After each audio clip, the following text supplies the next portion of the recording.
Assalamualaikum warahmatullahi wabarakatuh. Selamat pagi anak-anak ibu semuanya. Jumpa lagi kita dalam kelas akuntansi, khususnya kelas 12 IPS. Baik anak ibu, kita akan melanjutkan materi yang sudah kita pelajari minggu yang lalu.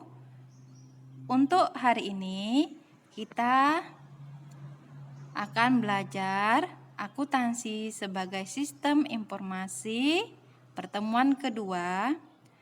Setelah belajar, ibu berharap anak-anak ibu mampu untuk menjelaskan prinsip dasar akuntansi, mampu untuk mengidentifikasi bidang-bidang akuntansi, dan mampu untuk mendeskripsikan profesi akuntan serta mampu menjelaskan etika profesi akuntan.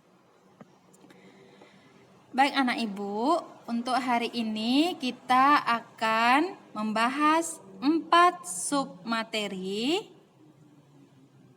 Pertama, prinsip dasar dan konsep akuntansi, bidang-bidang akuntansi, profesi akuntan, serta etika profesi akuntan. Baik anak ibu, kita mulai dari prinsip dasar dan konsep akuntansi. Prinsip dasar akuntansi mendasari akuntansi dan seluruh laporan keuangan. Prinsip akuntansi dijabarkan dari tujuan laporan keuangan, postulat akuntansi, dan konsep teoritis akuntansi, serta sebagai dasar pengembangan teknik atau prosedur akuntansi yang dipakai dalam penyusunan laporan keuangan. Prinsip dan konsep akuntansi dikembangkan dari hasil penelitian, praktek akuntansi sehari-hari, dan pengumuman dari lembaga yang berwenang.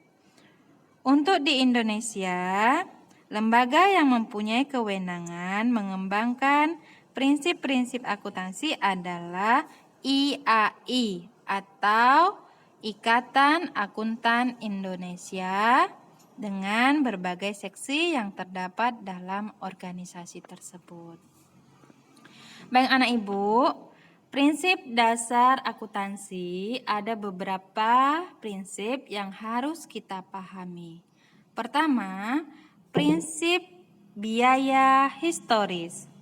Apa itu prinsip biaya historis?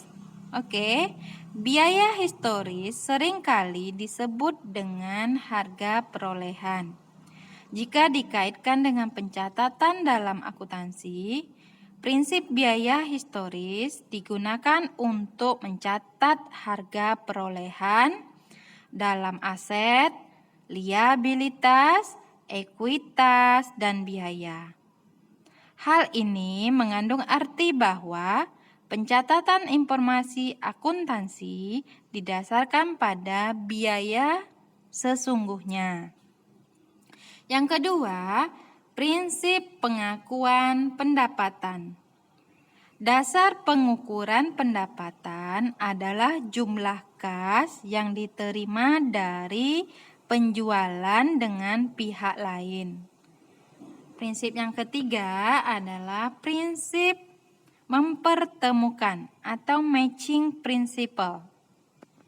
Prinsip ini terjadi akibat adanya biaya dan pendapatan yang timbul karena biaya tersebut. Untuk itu, kita harus menghitung besar biaya yang sudah menjadi beban meskipun belum dikeluarkan, dan menghitung pendapatan meskipun belum diterima selama periode berjalan. Yang keempat adalah prinsip konsistensi. Pencatatan, metode, dan prosedur dalam proses akuntansi harus dilakukan secara konsisten dan berkesinambungan. dan mengikuti perubahan metode dari tahun ke tahun. Selanjutnya, prinsip pengungkapan penuh. Prinsip mengatur penyajian informasi yang lengkap dalam informasi akuntansi atau laporan keuangan. Dan terakhir, prinsip objektif. Prinsip ini mengacu pada keakuratan bukti-bukti transaksi yang mendukung dalam laporan keuangan. Oke anak ibu, di sini ada 6 prinsip akuntansi yang harus kita pelajari. Prinsip-prinsip akuntansi ini akan berdampak pada bagaimana perusahaan membuat laporan dan materi apa yang akan mereka laporkan, sehingga semua pihak yang berkepentingan akan memberikan perhatian pada pembuatan prinsip-prinsip akuntansi.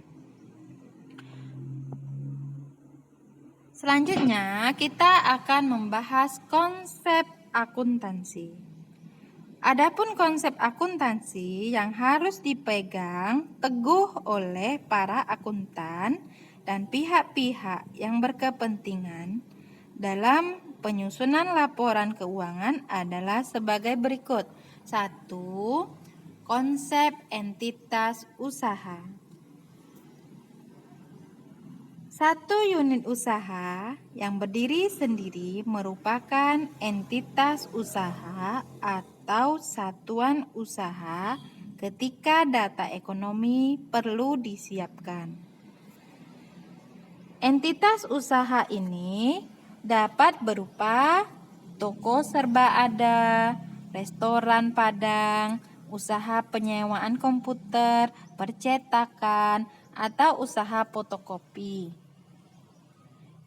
Entitas usaha harus diidentifikasi agar akuntan dapat menentukan data ekonomi mana yang harus dianalisis, dicatat, dan diikhtisarkan dalam laporan. Konsep entitas usaha penting karena membatasi data transaksi dalam sistem akuntansi terhadap data yang berhubungan langsung dengan kegiatan usaha. Contohnya, akuntan yang bekerja pada perusahaan perseorangan hanya akan melakukan pencatatan akuntansi terhadap kegiatan perusahaan tersebut dan bukan kegiatan aset atau utang pemilik perusahaan. Yang kedua adalah konsep biaya. Konsep biaya merupakan dasar untuk membukukan harga perolehan atau biaya. Contohnya, kita membeli sebuah gedung dengan nilai 500 juta.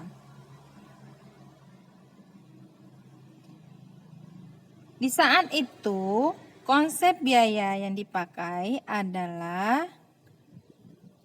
500 juta kita catatkan dalam catatan akuntansi untuk bangunan tersebut. Penggunaan konsep biaya melibatkan dua konsep akuntansi penting lainnya, yaitu objektivitas dan unit pengukuran. Konsep objektivitas mensyaratkan bahwa catatan dan laporan akuntansi harus didasarkan pada bukti objektif. Kedua, konsep unit pengukuran mensyaratkan data ekonomi dicatat dalam satuan mata uang. Uang merupakan unit pengukuran yang biasa digunakan dan memungkinkan keseragaman pencatatan serta pelaporan dalam keuangan. Baik anak ibu, kita lanjutkan bidang-bidang akuntansi. Di sini ada 9 bidang-bidang akuntansi. Pertama, akuntansi keuangan. Akuntansi keuangan adalah bagian dari akuntansi yang mengkhususkan dalam proses pencatatan transaksi hingga penyajiannya dalam bentuk laporan keuangan. Akuntansi keuangan bermanfaat bagi pihak eksternal perusahaan, misalnya bank, pemerintah, pemegang saham, dan pihak-pihak berkepentingan lainnya. Selanjutnya, auditing. Bidang akuntansi yang mengkhususkan pada pemeriksaan catatan-catatan akuntansi secara independen disebut auditing. Pelaksanaannya disebut auditor yang bekerja secara bebas tanpa dipengaruhi kepentingan pihak-pihak tertentu. Yang ketiga, akuntansi biaya. Akuntansi biaya berhubungan dengan perencanaan, penetapan, dan pengendalian biaya produksi. Karena objeknya adalah biaya produksi, akuntansi biaya lazim digunakan oleh perusahaan yang kegiatan utamanya mengubah bahan mentah menjadi barang jadi atau manufaktur. Yang keempat adalah akuntansi manajemen. Manajemen dalam menjalankan perusahaan. Akuntansi manajemen berhubungan dengan berbagai masalah khusus yang dihadapi manajemen dan pemecahannya membutuhkan beberapa alternatif. Akuntansi manajemen juga terlibat dalam penyusunan rencana pembelanjaan anggaran pada masa yang akan datang. Yang kelima, akuntansi anggaran. Akuntansi anggaran berhubungan dengan penyusunan rencana pengeluaran perusahaan dan membandingkannya dengan pengeluaran aktual. Akuntansi anggaran merupakan bagian dari akuntansi manajemen. Selanjutnya, akuntansi perpajakan. Akuntansi perpajakan mengkhususkan kegiatannya dalam menyiapkan data yang diperlukan untuk perhitungan pajak. Tujuannya adalah agar pajak yang dibayarkan perusahaan sesuai dengan peraturan pemerintah. Yang ketujuh, sistem akuntansi. Sistem akuntansi adalah bidang akuntansi yang mengkhususkan dalam perencanaan dan pelaksanaan prosedur pengumpulan serta pelaporan data keuangan. Yang kedelapan, akuntansi pemerintah. Akuntansi pemerintah mengkhususkan dalam penyajian laporan transaksi yang dilakukan oleh pemerintah. Dan terakhir, akuntansi pendidik. Akuntansi pendidik berhubungan dengan kegiatan pengajaran dan pengembangan pendidikan akuntansi. Sekolah SMA atau MA merupakan contoh lembaga yang menyelenggarakan akuntansi pendidikan. Karena pada lembaga itu ada bagian akuntansi yang diajarkan.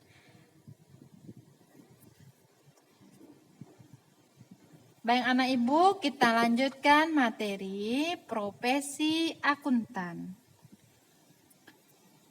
Salah satu manfaat dari belajar akuntansi yaitu tersedianya kesempatan berkarir yang luas. Karena karir atau profesi apa saja yang ditawarkan oleh akuntansi dapat kita lihat sebagai berikut. Pertama, akuntan perusahaan atau internal.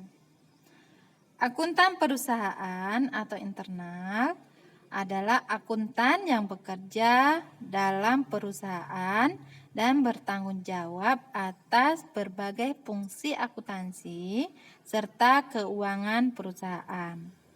Yang kedua, akuntan publik. Akuntan publik adalah akuntan independen atau bebas yang secara perorangan atau kelompok memberikan jasa dalam bidang akuntansi bagi perusahaan atau organisasi bisnis dan non-bisnis. Jasa akuntan publik yang utama adalah memeriksa laporan keuangan suatu organisasi apakah wajar atau layak. Disebut wajar atau layak jika laporan keuangan sesuai dengan standar akuntansi keuangan yang berlaku umum. Yang ketiga adalah akuntan pemerintah. Akuntan pemerintah adalah akuntan yang bekerja pada lembaga-lembaga pemerintah yang tugas utamanya adalah merencanakan, mengendalikan, dan memeriksa penggunaan uang atau kekayaan negara. Dan terakhir adalah akuntan pendidik. Akuntan pendidik adalah akuntan yang tugas utamanya mengembangkan dan mengajarkan akuntansi, contohnya dosen, guru, mata pelajaran akuntansi. Berarti dari penjelasan ini, Ibu adalah termasuk akuntan pendidik. Baik anak ibu, kita lanjutkan kepada materi etika profesi akuntan. Etika profesi akuntan adalah suatu pedoman bagi para akuntan. Akuntan memiliki tanggung jawab profesi untuk memberikan informasi kepada pihak-pihak dengan beragam kepentingan. Prinsip etika profesi akuntan.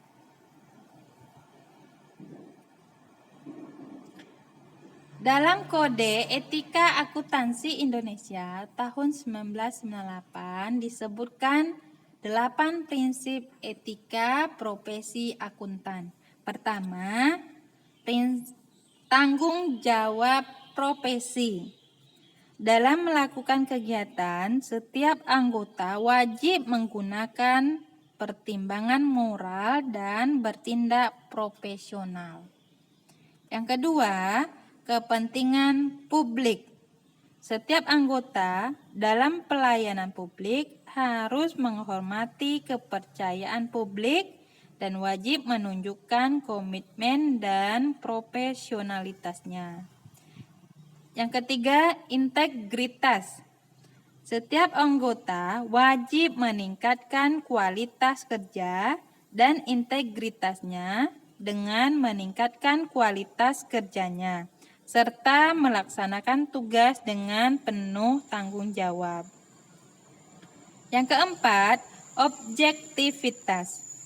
Setiap anggota harus memegang teguh prinsip objektivitas dengan tidak memihak, jujur, adil, serta bebas dari kepentingan dan pengaruh dari pihak manapun. Kelima, kompetensi dan kehati-hatian profesional. Dalam melaksanakan jasa profesionalnya harus dengan penuh kehati-hatian, ketekunan, serta mempertahankan pengetahuan dan keterampilan dengan kompetensi secara profesional. Selanjutnya anak ibu, prinsip kerahasiaan. Setiap anggota wajib menjaga segala informasi yang diperoleh dan tidak boleh mengungkapkan informasi tersebut tanpa persetujuan pemakai jasa. Selanjutnya, perilaku profesional. Setiap anggota wajib dan harus menghindari tindakan-tindakan yang berusaha mendiskreditkan atau mengurangi tingkat profesi, seperti perwujudan tanggung jawab kepada penerima jasa, pihak memberikan kerja dan masyarakat. Terakhir, standar teknis. Setiap anggota wajib melaksanakan kegiatan secara profesional yang sesuai dengan standar teknis dan standar profesional yang ditetapkan dan dikeluarkan oleh IAI dan IFAC, yaitu Badan Pengatur dan Peraturan Perundang-undangan yang mengatur prinsip dasar akuntansi.